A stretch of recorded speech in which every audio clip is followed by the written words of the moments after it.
মানজাল্লাযী ইয়াশফাউ ইনদা, আল্লাহ বলে হাসরের ময়দানে আমি রবের অনুমতি ছাড়া কেউ ওই জায়গায় সুপারিশ করার অনুমতি পাবে না।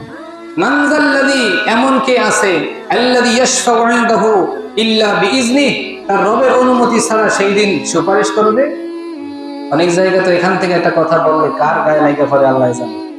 আল্লাহ বলতেছেন আমার অনুমতি ছাড়া সুপারিশ করার অনুমতি, সুপারিশ করার মতন যোগ্যতা পৃথিবীর কারণে যদি আমি অনুমতি না দেই।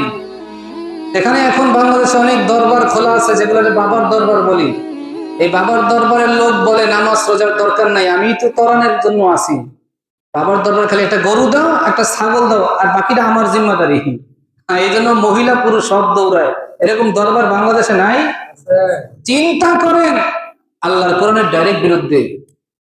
আপনি যত বুঝান তাদেরকে, ওর বুঝেই ওর বুঝ, আপনার বুঝ জীবনে নিত না উনি। এমন এক বান্দার বান্দি তৈরি হয়েছে দুনিয়া। আল্লাহ মাফ করেন।